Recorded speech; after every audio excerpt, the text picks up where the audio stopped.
Click the Import button on the toolbar to open a window and import models, project files, and print files into the workspace.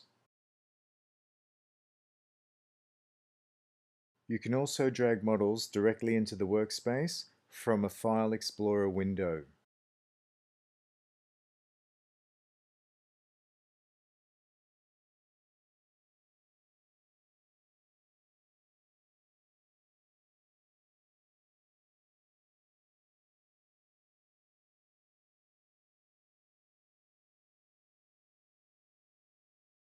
Click the Save button on the toolbar to open a window and save your project file. The project file is in i3DP format, and it contains the complete workspace with models and settings.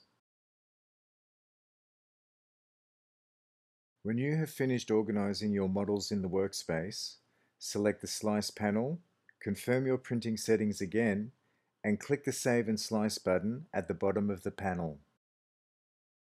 Alpha 3D shows a window with details about the print and the location of the print and project files. You also have the option to change the layer thickness.